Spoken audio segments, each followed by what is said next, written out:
Hi, this is Iyabo and Jennifer. Present Pilgrimage. This time we're going to talk about Anthony Bourdain. Last week we talked about Kate Spade, and this week we're going to talk about Anthony Bourdain, the suicide, and what's going on with mental health. As you know, Jennifer's a therapist and I am a coach. And we both deal in the mental health world. And I'm very open about some of the mental health challenges I've faced in my lifetime. So I have experiential aspects to it. And then I love helping people just get in a better space in their head. Anthony Bourdain and Kate Spade's suicides were particularly distressful to me because one of the things I do in my coaching practice is I help people move out of thriving, successful careers into their life work. And I feel that both of these people were doing their life work. They appeared to be. They appeared to be. I mean, Kate Spade, and you know, there's this idea in my world that if you're doing creative work that's constantly expanding, you're doing life work. If you're crossing differences like Anthony Bourdain did, you're doing life work. And for me, there was the additional shock that you mean you can be doing this kind of deeply, what I think should be deeply satisfying life work. It was made for you like a fitted glove, and you're unhappy and miserable, and you take these huge actions. And the other thing that really, really struck me was how both of them had teenage girl daughters, and what this does to these teenage girls. You know, how does this impact them for the rest of their lives? I'm very partial to children, so those things really struck me. And Jennifer and I wanted to talk about a couple of things. I want us to remember that the last Surgeon General indicated that loneliness is an epidemic in the United States. Suicide statistics came out about the 30% increase in suicides over the last 20 years, I think it is. That category for teenagers has risen sharply too. Category for teenagers too. And also I read something about how the suicide rate is twice as high for black teenagers than it is for white teenagers. And then the other aspect to all of that is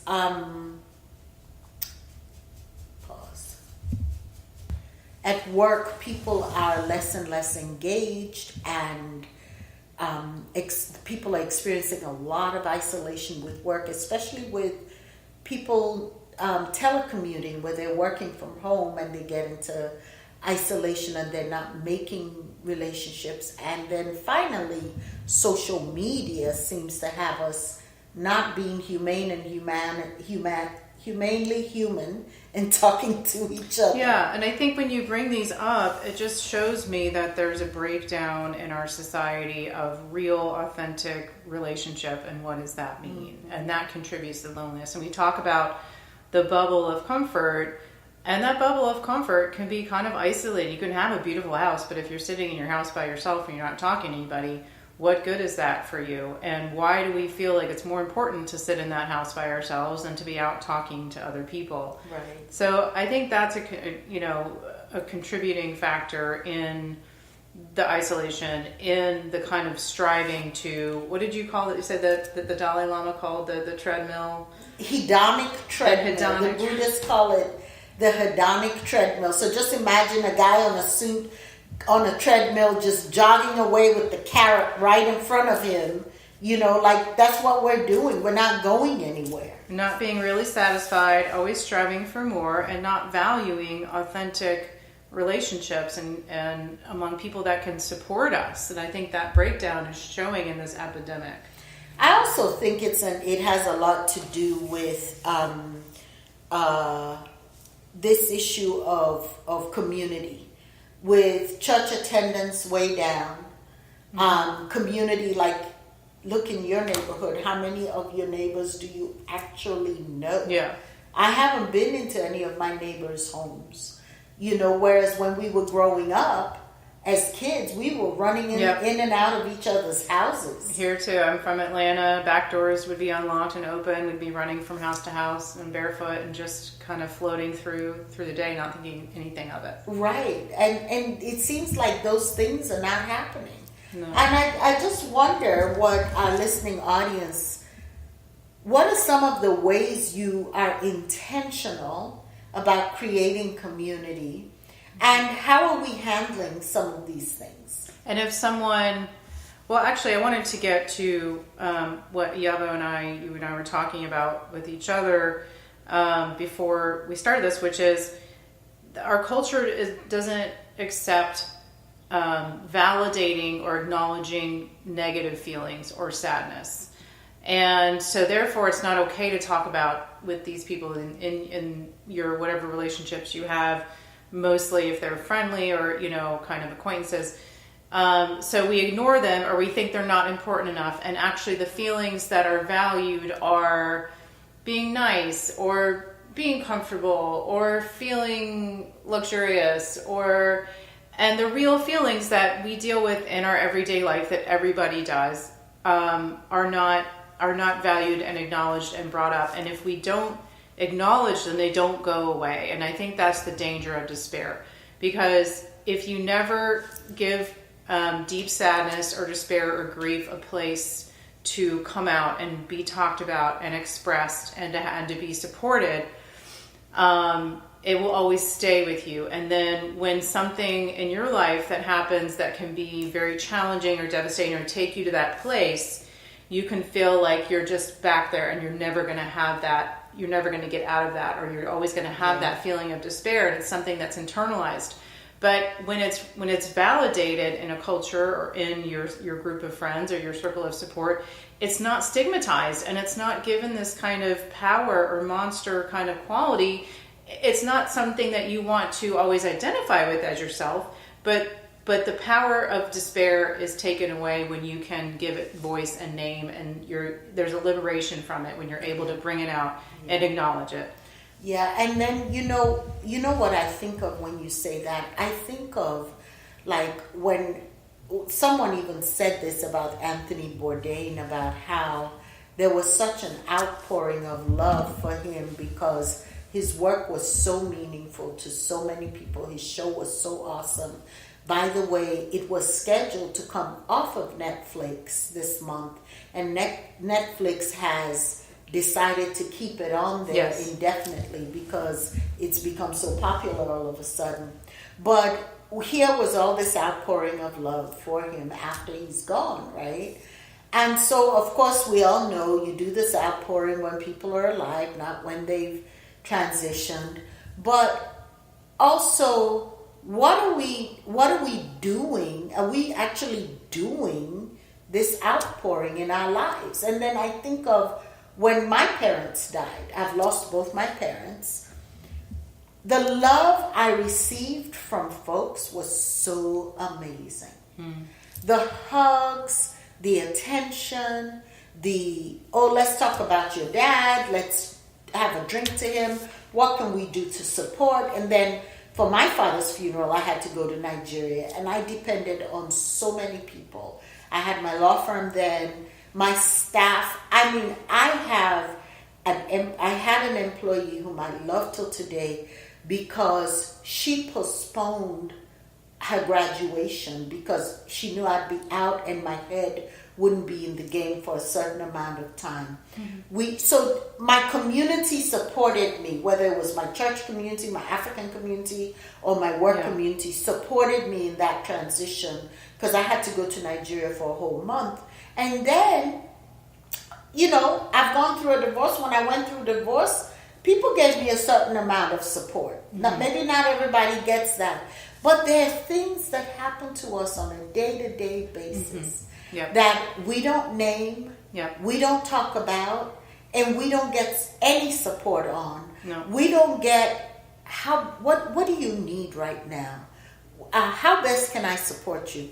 Girl, I'm coming over with a bottle of wine and some tacos. And I love something like that. I love what Jada Pinkett Smith says about that, which is practicing deep self-love on a daily basis for yourself. So just doing a daily check-in, how do I feel mentally? Did something really get me down today? What was that one event? Okay, so it's all right to, feel sad about it. It's all right to be upset about it. Process it. Talk to one of your best friends about it. Because if you don't, sometimes it can build up, and before you realize it, it's too late and you're in that hole. So daily, just doing a little check-in with yourself, even if someone, it's nice if someone can offer that to you, but if you can do it for yourself first and say, okay, this half an hour, I'm just going to sit and chill and I'm going to write down or do some reflection or check with myself and be like, wow, I really feel low because that comment that one person made, about whatever my parent or, where I am in my life or something that just really triggered something with me. I need to process that and not just let it fly and be like, oh, it wasn't that big of a deal. Because if we do that, then we're in danger of letting those experiences build up. I think of something that happened last week. And I think I mentioned it in one of the other podcasts where there was a gentleman who was clearly defensive about the subject of race, and he said some mean things to me. Let's leave it there. And the friend that I was with, as she walked me to the car, she said, he only said all of that because he was really defensive about the issue of race. He felt he was being attacked. And that helped me so much because my self-talk was, did I do something wrong? Maybe I said too much. Maybe da-da-da-da-da. So that tape was going in my head, and those words from my friend were able to help me disengage with the whole scenario so that it wasn't so upfront and center anymore. And just that little perspective giving, she gave me a new perspective that I took. So I guess I'd call it perspective giving and perspective taking, what you just described, which is like taking a perspective over your day and intentionally letting certain things go. I know in my past, it was really hard to say, I think I screwed up or something, or I even feel bad about something, or I think I'm holding on to this too much. I don't know how to just let this go. Yeah. I couldn't do that before. When I was younger, I just didn't have the skills. Me either. These days, I'm like, Jennifer, I can't let this crap go. Come on, help me. Yeah. And I can say that to my sister. I can say that to my friends. Like, please don't be my friend if you can't have those kind of real conversations that are not judgy. But one thing I can say I share with the people in my world is like, we're all tired of the baggage, especially the self-imposed baggage and the culturally imposed baggage. We are tired of it. We are ready to be free, and lighter. Just have a lighter experience of living and being. And that doesn't mean we're immune from the bad feelings, but we're really interested in putting them in perspective and letting them go so we can be more constructive and positive. Yeah. So self-care, we all like to think we can do everything and be everything to everyone, and maybe we just can't. So, if you're starting to feel a little draggy, a little drained, instead of pushing through, take a break. Take a nap, treat yourself to something, do something different that gives you that lightens you up, or go see a funny movie, or just gets you out of that space instead of draining yourself till you can't, till you're immobile or you can't function anymore. Right. I also think, I'm just going to do this plug. You're a therapist. You can't do it. I think if you need a therapist, honey, go find a therapist. Yes. Please run. Yes. And, I've had a lot of women of color ask me specifically for referrals to women of color therapists. And it so happens the 2 or 3 therapists I know are white women. But like Jennifer, they're culturally sensitive. And if you can't find exactly what you're looking for, I would look for a culturally sensitive therapist. I had a few clients who are African American women who had, from a therapist point of view, the relationship for me was so validating. It was so real.